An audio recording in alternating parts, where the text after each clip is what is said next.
हमारे पूज्य शंकराचार्य महाराज ने कहा मध्य प्रदेश में गौ के हित में कुछ अच्छे कदम उठाए गए हैं। इसके लिए मध्य प्रदेश के मुख्यमंत्री धन्यवाद के पात्र हैं। उन्होंने गौशाला में जो गौएं हैं उनकी प्रत्येक गौ के लिए 40,000 रुपए पर डे के हिसाब से 40 रुपए, हाँ 40 से बोल रहा हूँ मैं, और कुछ कह दिया 40,000, हाँ 40 रुपए पर डे के हिसाब से उन्होंने गौ माता के खान पान के लिए उनकी व्यवस्था के लिए दिया है। इसके लिए शंकराचार्य महाराज की ओर से हमारे प्रदेश के मुख्यमंत्री धन्यवाद के पात्र हैं। और हमने सुना है तो गांव-गांव में वृंदावन नगर बना रहे हैं जहां पर गौओं का पालन होगा।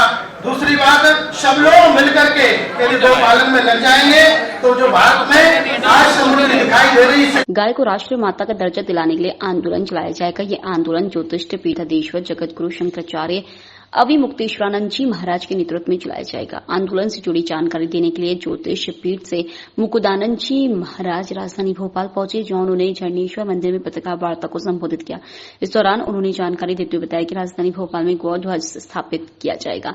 आगामी 22 सितंबर से 26 अक्टूबर तक यात्रा निकाली जाएगी। यात्रा की शुरुआत अयोध्या धाम से होगी, जो भारत के सभी राज्यों की राजधानी से होकर दिल्ली में संपन्न होगी। दिल्ली में यात्रा से जुड़े हुए सभी पहलुओं का निष्कर्ष निकाला जाएगा और उसके बाद गाय को राष्ट्र माता का दर्जा देने के लिए प्रधानमंत्री नरेंद्र मोदी को पत्र दिया जाएगा।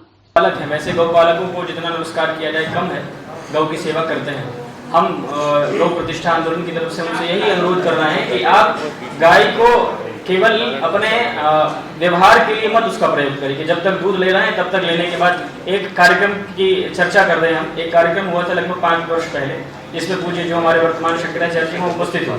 कार्यक्रम में एक सांसद जी आए थे, वो बिहार के किसी संसदीय क्षेत्र के सांसद थे। उन्होंने अपने भाषण में कहा कि साहब, जब गाय दूध देना बंद कर देती है तो उसको कटवा देना चाहिए, क्यों जबरदस्ती उसको बोझ की तरह रखते हैं।